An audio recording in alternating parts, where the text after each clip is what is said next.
The ફિડા physical training સેન્ટરની અંદર આપનું હાર્દિક સ્વાગત કરું છું। હવે હાલમાં તમને બધા વિદ્યાર્થીઓને ખ્યાલ જ છે કે 2023 અને 24 ની અંદર પોલીસ PSI કોન્સ્ટેબલની 8000 પ્લસ મોટી માત્રામાં ભરતી આવવાની છે, બરાબર। તો તેને ધ્યાનમાં રાખીને ગાંધીનગર અને અમદાવાદ ખાતે રાજ્ય ફાઉન્ડેશનની PSI ની ઓફલાઈન બેચ સ્ટાર્ટ થઈ ગઈ છે, તથા મહત્વની વાત એ કે તેની સાથે આપણે ફિઝિકલ ટ્રેનિંગ પણ અહીંથી આપવામાં આવે છે। શું ઓફલાઈન બેચની સાથે સાથે ફિઝિકલ બેચની પણ તૈયારી અહીંથી સ્ટાર્ટ થઈ ગઈ છે। તો બધા વિદ્યાર્થીઓએ તેની નોંધ લેવી અને તેનો કોન્ટેક્ટ કરવા માટે નીચે આપણે કોન્ટેક્ટ નંબર આપેલા છે। તો જે વિદ્યાર્થીઓ 2023 અને 24 ની અંદર ખાકીનું સ્વપ્ન પૂરેપૂરું ધરાવતા હોય તો તેનો કોન્ટેક્ટ કરીને રાજ્ય ફાઉન્ડેશન સાથે જોડાઈ લેવું।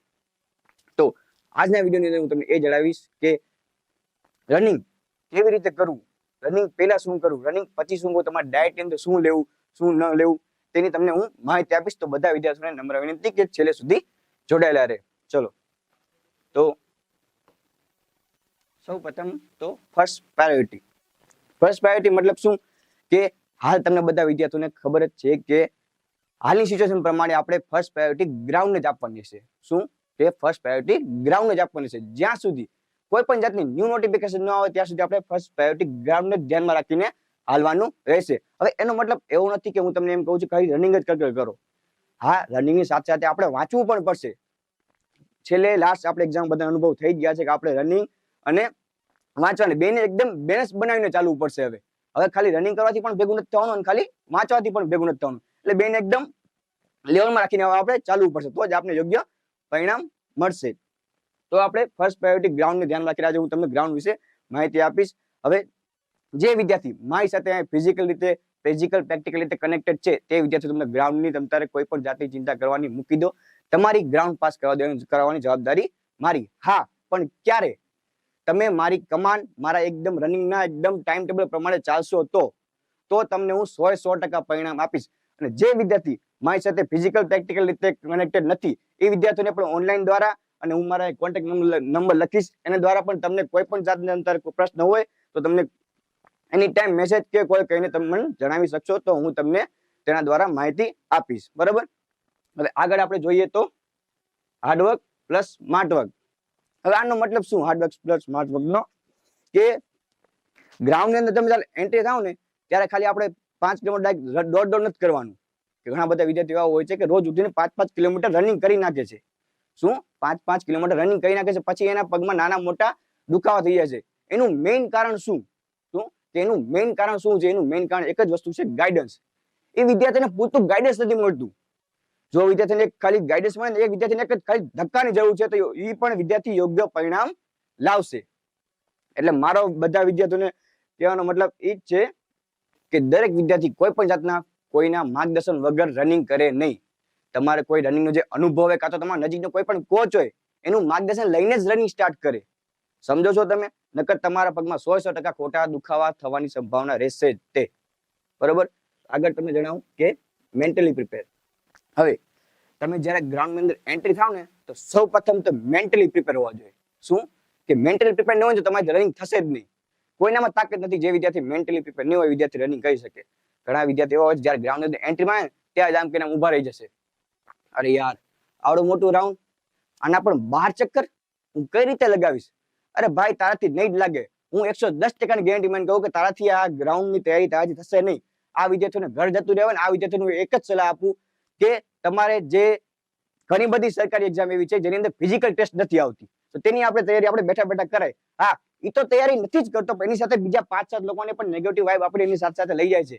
તો ખાસ કરીને આવા વિદ્યાર્થીઓથી દૂર રહેવું અને આપણે મેન્ટલી પ્રિપેર રહીને આપણે ચાલવાનું છે ગ્રાઉન્ડની અંદર। આની ઉપર તમને એક જ વાત એ કહું કે મારો અને મારા મોટા ભાઈનો પહેલેથી એક જ સેન્ટેન્સને ફોલો છે કે શું કે રખ हौसला वो मंजिल भी आएगा, प्यासे के पास चलकर समुंदर भी आएगा, थक कर न बैठो मंजिल के मुसाफिर, मंजिल भी मिलेगी और मिलने का मजा भी आएगा। આ સેન્ટેન્સનો કહેવાનો મતલબ શું? તમે કોઈ પણ જગ્યાએ ખાલી એક્ઝામ કે રનિંગની વાત નથી કરતો, કોઈ પણ જગ્યાએ હોય તમે એક્ઝામ કઈ પણ વસ્તુ આપીને બેઠા હોય તો તમે ફેલ થઈ જાઓ ત્યારે તમારે સ્ટોપ નથી થઈ જવાનું। રિપીટ એની પ્રેક્ટિસ કરીને મહેનત કરતો હારીને જે કોઈ પણ જગ્યાએ બેસીને જવાનું તમે પ્રયત્ન કરતા રહેશો 100% તમને પરિણામ મળશે ને મળશે જ તે। સમજો છો? કહેવાનો મતલબ આ છે કે મેન્ટલી પ્રિપેર રહેવું જરૂરી છે। આપણે પોલીસ ડિપાર્ટમેન્ટની અંદર તમને બધા વિદ્યાર્થીઓને ખબર છે કે હવે ફિટ અને બધી રીતે વ્યવસ્થિત મેન્ટલી પ્રિપેર લોકોની જરૂર છે. જે વિદ્યાર્થી મેન્ટલી પ્રિપેર છે એને નથી રાત દિવસ શિયાળા ઉનાળો ચોમાસું કઈ વસ્તુ દેખાતું નહીં. 12 ને 24 રાઉન્ડ કહેશો ને તો પણ એ લગાવી દેશે. તમારા બધા વિદ્યાર્થીઓને મારા પ્રમાણે એક જ બેસ્ટ મોટિવેશન છે કે શું આંખ બંધ કરો ને તમારા માતા પિતાએ કરેલું સ્ટ્રગલ ન દેખાય તો ભૂલી જાવ. એક જ વસ્તુ દેખાય માતા પિતાએ કરેલું સ્ટ્રગલ દેખાય તો તમે બીજા કોઈ પણ જાતના મોટિવેશનની જરૂર નથી. બરાબર. ચલો તો આગળ આપણે જોઈએ કે રણનીતિ. ગ્રાઉન્ડની અંદર આપણે એન્ટ્રી થાવ ત્યારે એક રણનીતિ રચવાની છે. શું? એક આપણે રણનીતિથી કામ ચાલવાનું છે. એમને એમ આડેધડ ગધા મજૂરી કરવાની નથી.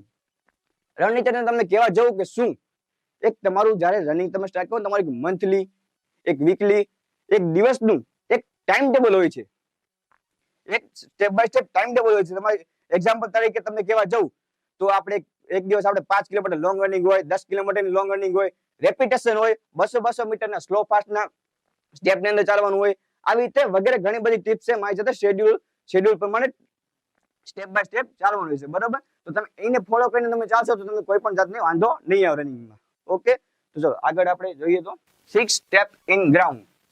હવે બધા વિદ્યાર્થીઓ તમે કોઈ પણ જગ્યાએ હોય આ સ્ટેપને ફોલો કરીને ચાલશો ને તમને કઈ વાંધો નહીં આવે. તમને ખોટા કોઈ પણ જાતનો દુખાવો નહીં થાય. શું કે જ્યારે તમે રનિંગ સ્ટાર્ટ કરો ત્યારે સૌ પ્રથમ તો સ્ટ્રેચિંગ, વોર્મઅપ, રનિંગ, કુલ ડાઉન, એક્સરસાઇઝ અને સ્ટ્રેચિંગ. બરાબર. આ સ્ટેપ બાય સ્ટેપમાં ચાલશો ને તમે તો કોઈ પણ જાતના તમને ખોટા દુખાવો નહીં થાય. શું? અને તમને આનો 100% નહીં પણ 110% ફાયદો થશે. કોઈ પણ તમારી પાસે કોચ હોય ને તમે આ સ્ટેપમાં તમે રનિંગ કરશો ને તમને 100% પરિણામ મળશે જ તે. આ હું બધું તમને એમને નથી કહેતો. અમારા જે લાસ્ટ પોલીસ એક્ઝામમાં પાસ થયેલા 250+ છોકરાઓના અનુભવથી તમને હું કહું છું. શું એમને તમને હું કઈ એમને નથી કહી દેતો. આ બધા વિદ્યાર્થીઓના અનુભવથી તમને હું કહું છું. તમને 100% પરિણામ મળશે. તો આ તમે નોટ કરી લેજો તમારી રીતે. હું કાં તો સ્ક્રીનશોટ પાડી લેજો. તો આ રીતે સ્ટેપ બાય સ્ટેપ રનિંગ કરવાની રહેશે ગ્રાઉન્ડની અંદર. Stretching, warm up, running, cool down, exercise and stretching લાસ્ટમાં. ઓકે. ચલો આગળ જોઈએ તો ખોટું માર્ગદર્શન. તો હવે ખોટું માર્ગદર્શન એટલે શું કે તમારું જે દિવસે ગ્રાઉન્ડ હશે ને ગ્રાઉન્ડ કાં તો એમને તમે નોર્મલ રનિંગ કરતા હશો ને ત્યારે તમને અમુક કેવા લોકો કેવા વાર હશે કે શું કે તમે રનિંગમાં જાઓ ત્યાં તમે મોઢામાં આ રાખજો, કાં તો મેડિસિન લઈને જજો, કાં તો રનિંગ પહેલા ખાઈ લેજો, રનિંગ પછી આ પી લેજો. આ બધી વસ્તુઓથી ખાસ કરીને દૂર રહેજો. હા, તમને તમારા કોચ દ્વારા જે પણ કંઈ પણ માર્ગદર્શન આપવામાં આવેલું હશે એ સાચું હશે એને ફોલો કારણ કે કોચને અનુભવ હશે ત્યારે એ કહેતો છે. પણ જે અમુક લોકો જે પોતાની જાતને આઈ એમ સમથિંગ સમજીને જે પોતાના અનુભવ કહે છે ને એનાથી ખાસ કરીને દૂર રહેજો. મારું કહેવાનો મતલબ એમ જ છે કે જે વિદ્યાર્થીઓ જે લોકોને જાણકારી નથી એ લોકોને વાતોમાં આવીને આપણે રનિંગ પહેલે કે રનિંગ જે દિવસે ગ્રાઉન્ડ હોય તે દિવસે મોઢામાં રાખીને આ બધી વસ્તુ કરવાની થતી નથી. બરાબર. યોગ્ય કોચના દ્વારા જે કંઈ તમને કહેવામાં આવેલું હોય કે તમારે આ વસ્તુ કરવાની છે એને જ આપણે ફોલો કરવાનું રહેશે. હવે આગળ જોઈએ તો કે નોટિફિકેશન. હવે ઘણા બધા વિદ્યાર્થીઓ એવા જ હોય છે કે નોટિફિકેશનની રાહ જોઈને બેઠા હોય છે. શું કે નોટિફિકેશનની રાહ જોઈને બેઠા હોય છે. આ બધા વિદ્યાર્થીઓને હું એક જ વસ્તુ કહીશ કે ભાઈ તમે જ્યારે નોટિફિકેશન રાહ જોઈને બેસો છો ને કે જ્યારે હું નોટિફિકેશન આવશે પછી ગ્રાઉન્ડ સ્ટાર્ટ કરીશ, પછી ગ્રાઉન્ડ પાસ કર્યા પછી હું વિટરની તૈયારી કરીશ તો ભાઈ તારાથી નહીં થાય, કોઈ હિસાબે ભેગું નહીં થાય. તું જ્યારે રનિંગ કે વાંચવાનું સ્ટાર્ટ કરીશ ને ત્યારે બધા લોકો 5-5 વખત રિવિઝન કરીને બેઠા હશે. શું? બધા 5-5 વખત રિવિઝન કરીને બેઠા હશે અને રનિંગ અંદર 20 મિનિટ અંદર ઓલરેડી ટાઈમિંગ લાઈને બેસી ગયા હશે જ્યારે તમે સ્ટાર્ટ કરશો ત્યારે. તો આ વસ્તુ બધા ભૂલી જજો. અને જે વિદ્યાર્થીઓનું 20 મિનિટની અંદર આરામથી ટાઈમિંગ પૂરું થઈ જાય છે એને પણ એક ખાસ સલાહ આપું છું કે તમારે પ્રેક્ટિસ કન્ટિન્યુ રાખવાની જ છે. તમારું ટાઈમિંગ 20માં આવતું હોય, 25માં આવતું હોય કે 30માં આવતું હોય પણ તમારે કન્ટિન્યુ પ્રેક્ટિસ જોશે જ તે. રેગ્યુલર તમારી પ્રેક્ટિસ જોશે જ તે. ઘણા બધા એવા દાખલા જોયા છે અમે કે જે 20 મિનિટની અંદર ટાઈમિંગ આવે છે ને ઓલરેડી બેસી જાય છે ને એ મંથની અંદર 1 કે 2 વાર રનિંગ કરવા જાય છે. એમને એમ થાય છે કે આપણું વાંધો નહીં ટાઈમિંગ આવી જાય છે પણ આ લોકો ખબર નથી જે દિવસે એમનું ગ્રાઉન્ડ હોય છે ને તે દિવસે ત્યાં જાય ને પછી ગેરંટી માં કહું 4-5 રાઉન્ડ એમને પેટમાં આટી આવશે ને આવશે ને આવશે જ તે. કહેવાનો મતલબ શું કે પ્રેક્ટિસ એ લોકોએ બંધ કરી નાખી હતી. આવી જ રીતે વાંચવામાં પણ એ જ વસ્તુ છે કે તમે પ્રેક્ટિસ કરશો ને જો તેનું તમે રિવિઝન નહીં કરો તો એમાં પણ આ જ વસ્તુ થવાની છે. તો મારો કહેવાનો મતલબ એ જ કે તમે રનિંગ હોય કે વાંચવાનું હોય તમારે પ્રેક્ટિસ કરવી પડશે. રનિંગની અંદર પણ આપણે કન્ટિન્યુ પ્રેક્ટિસ રાખવી પડશે અને વાંચવાની અંદર પણ આપણે રિવિઝન કરતું રહેવું પડશે. બરોબર. તો છેલ્લે તમને હું ડાયટમાં જણાવું કે ડાયટ ની અંદર નોર્મલ ડાયટ, અત્યારે આપણે કોઈ પણ જાતનું કે ઓલા પ્રોટીનના ડબ્બા લઈને મૂકી દેવાના નથી, બરાબર? જે આપણે કે બોડી બનાવવાનું નથી કે નથી આપણે સિક્સ પેક બનાવવાના. આપણે ખાલી નોર્મલ ડાયટ જે તમને બધા લોકોને ખબર છે કે ચણા છે, મગ છે, સૂકી દ્રાક્ષ છે, બદામ છે, આ બધી વસ્તુ રાતે એક એક મુઠ્ઠી પલાળીને મૂકી દેવાની છે. દ્રાક્ષ અને બદામ છે જે એક એક ચમચી આપણે રાખવાની છે, અને જે ચણા છે એને આપણે અલગથી પલાળવાના છે. કારણ કે એનું પાણી આપણે રનિંગ કરીને આવો ને તો તમે પી શકો, જેનાથી તમને બધા વિદ્યાર્થી લોકોને શ્વાસની જે તકલીફ હશે એમાં ખૂબ જ રાહત જોવા મળશે. અનુભવથી જ આ બધા વિદ્યાર્થીઓ અત્યારે પણ આ ડાયટ અત્યારે રનિંગ સ્ટાર્ટ છે, બધા લોકો ફોલો કરે છે, એ લોકોને પણ પરિણામ મળે જ છે. હા, પણ પરિણામ તમને ધીમે ધીમે મળશે. એકદમ 5 દિવસમાં આવીને પૂછશો કે સાહેબ કઈ જાતનો ફેરફાર પડતો નથી, તો નહીં થાય. ધીમે ધીમે તમે રનિંગ સ્ટાર્ટ કરશો, પ્રેક્ટિસ કરશો, ધીમે ધીમે બધું ફોલો કરશે, બરોબર? અને મેઇન વાત, બીજી વાત એ પણ કે ડાયટ ની અંદર તમે જે દેશી ગોળ હોય છે, કેમિકલ વાળો દેશી ગોળ છે, તમે 2 ટાઈમ ખાવામાં રાખો, બપોરે અને રાતે, એ તમને પાચન શક્તિમાં પણ વધારો કરાવશે, તો એને પણ ફોલો કરવું. લાસ્ટમાં હું તમને જણાવું કે એ જ જણાવીશ કે જે કંઈ પણ વિદ્યાર્થીઓ છે, જે વિદ્યાર્થીઓના માતા કે પિતા જ નથી, એવા વિદ્યાર્થીઓને અમારી એકેડમી દ્વારા ગ્રાઉન્ડની સંપૂર્ણ તૈયારી વિના મૂલ્યે કરાવવામાં આવશે, બરોબર? તો બધા જ વિદ્યાર્થીઓને 2023 અને 24 ની અંદર ખાકીનું સ્વપ્ન પૂરું થાય એ બધા લોકોને અભિનંદન પાઠવું છું. તારે તો છે 2023 અને 24 ની અંદર પોલીસ PSI કોન્સ્ટેબલની ભરતી આવવાની છે, તો બધા વિદ્યાર્થીઓ પ્રાજેશ ફાઉન્ડેશન સાથે જોડાઓ, અને તેમાં રિટર્ન અને ગ્રાઉન્ડની તૈયારી તમને વ્યવસ્થિત રીતે બધી કરવામાં આવશે અને તમને યોગ્ય પરિણામ 100% આપશું. તો ચલો આપણે મળીએ નેક્સ્ટ વિડીયોમાં. જય હિન્દ, જય ભારત, જય માતાજી.